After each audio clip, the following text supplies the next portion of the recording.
Speed ID. Speed ID merupakan suatu aplikasi yang memiliki visi besar, di mana aplikasi Speed ID ini dapat menjadi solusi dalam penerapan sistem IT di seluruh kota di dunia. Adapun fitur-fitur yang terdapat dalam aplikasi Speed ID ini yaitu yang pertama identitas digital, kemudian yang kedua ada Speed Key, yang ketiga ada Speed New, yang keempat ada Speed Report, yaitu yang kelima ada Speed Parking, dan yang keenam ada Speed Resto, dan yang ketujuh ada Speed Sales, dan yang kedelapan ada Speed SOS, dan yang kesembilan ada Speed Meter, dan yang ke-10 ada Speed Reminder, dan yang terakhir ada Speed Order.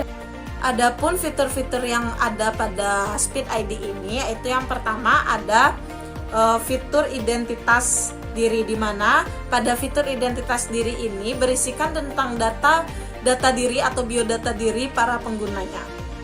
Melihat suatu histori atau laporan yang telah kita lakukan sebelumnya itu terlihat pada pemberitahuan gambar lonceng di pojok kanan atas.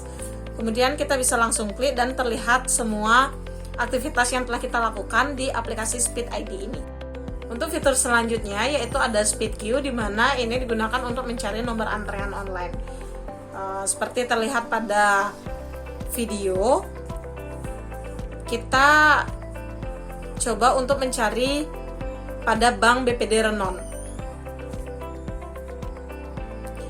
Jadi untuk kategorinya kita bisa ketik BPD Bali Renon, kemudian kita coba untuk mencari nomor antrean di teller, kita klik teller. Setelah itu kita klik pada tanggal sekarang dan diisikan deskripsi sesuai dengan transaksi yang akan dilakukan.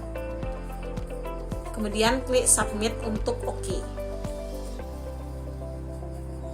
Kemudian akan terlihat nomor antrean berapa yang sudah kita booking secara online melalui aplikasi.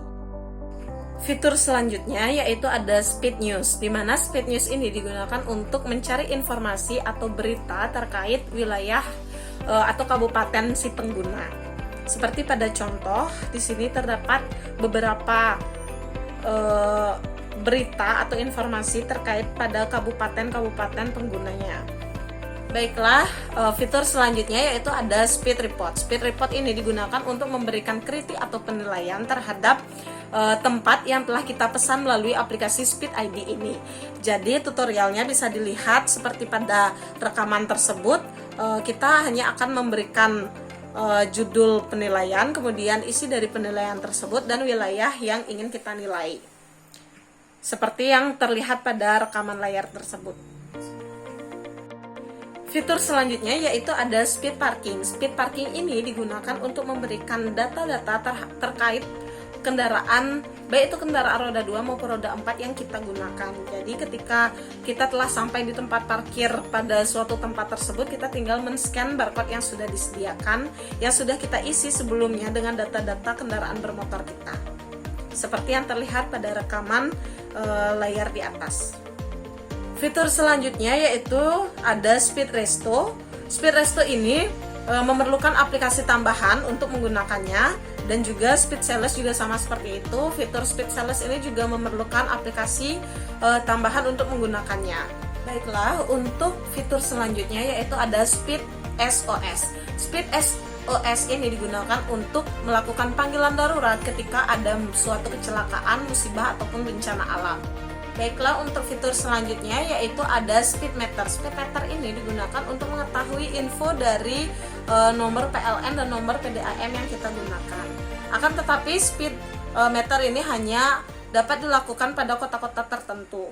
Fitur selanjutnya yaitu ada Speed Reminder. Speed Reminder ini digunakan untuk sebagai alat pengingat atau alarm, di mana yang terlihat seperti rekaman layar di atas. Kita bisa menambahkan catatan terkait dengan pengingat yang kita buat, kemudian mengisi waktu. Fitur selanjutnya yaitu ada Speed Order. Speed Order ini digunakan untuk kita berbelanja secara online melalui aplikasi Speed ID ini. Jadi kita bisa memilih produk-produk yang sudah disediakan pada aplikasi, kemudian kita tinggal klik order dan memastikan alamat kirim yang kita gunakan pada aplikasi ini benar.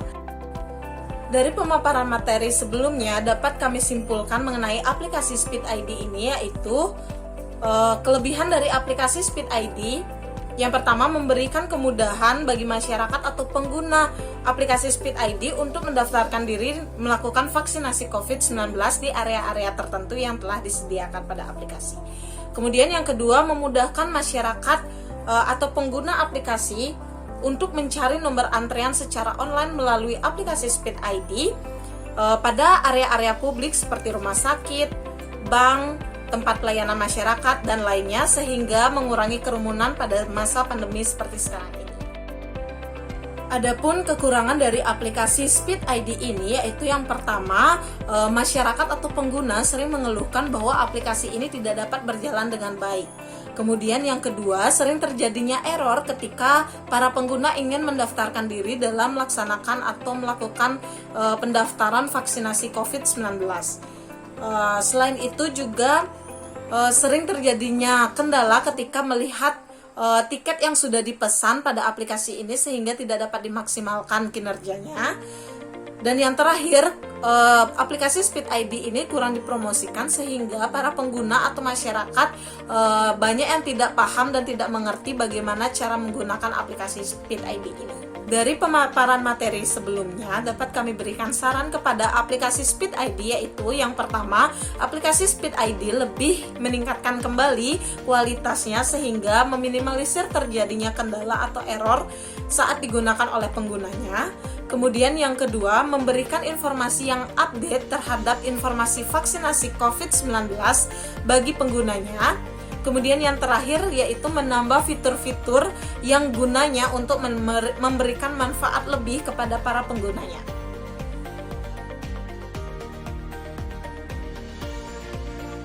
Yang pertama ada pengertian Grab. Grab atau sebelumnya yang dikenal sebagai Grab Taksi adalah sebuah perusahaan yang berasal dari Singapura yang melayani aplikasi penyedia transportasi dan tersedia di 6 negara di Asia Tenggara, yakni Malaysia, Singapura, Thailand, Vietnam, Indonesia, dan Filipina. Grab memiliki visi untuk merevolusi industri pertaksian di Asia Tenggara sehingga dapat memberikan keamanan serta kenyamanan bagi pengguna kendaraan seantero Asia Tenggara. Selanjutnya saya akan membahas mengenai manfaat dari Grab.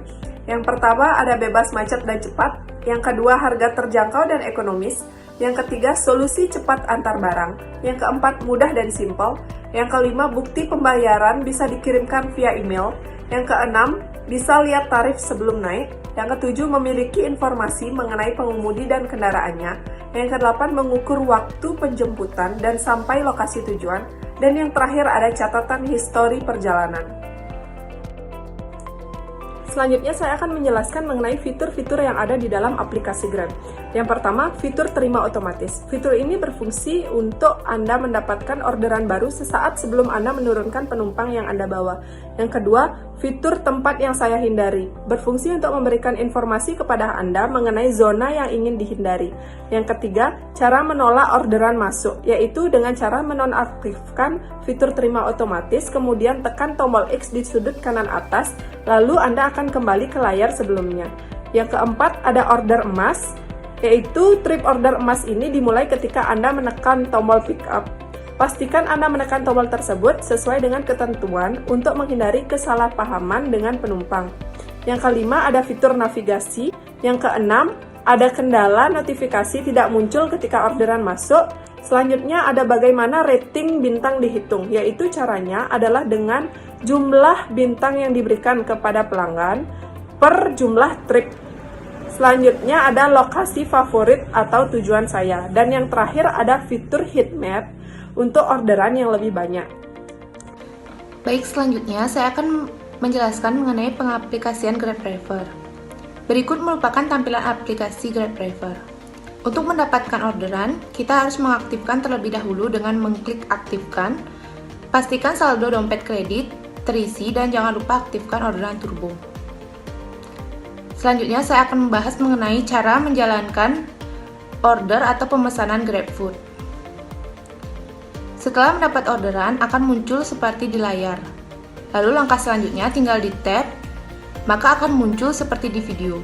Titik 1 merupakan alamat restoran atau lokasi penjemputan makanan, dan titik 2 merupakan alamat konsumen atau titik pengantaran makanan.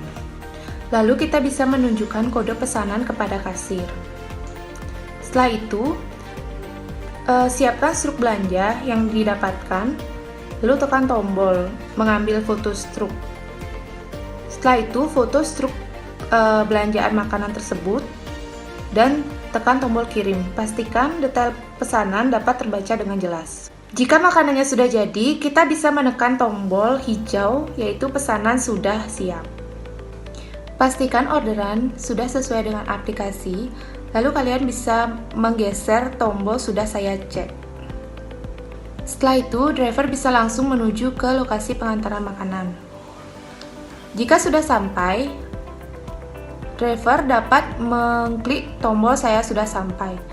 Setelah itu, serahkan makanan tersebut kepada customer dan klik tombol sudah diantar. Maka akan muncul apakah pembayarnya itu tunai atau non-tunai.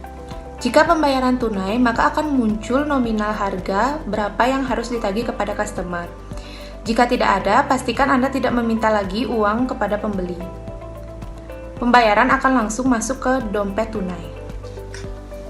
Kedua, saya akan menjelaskan cara menerima orderan Grab Express, yaitu pengiriman barang. Caranya mirip dengan pengambilan orderan GrabFood. Hanya bedanya sebelum pengantaran kita mengambil foto barang tersebut. Dan saat pengantaran barang kita harus foto barang bersama penerima.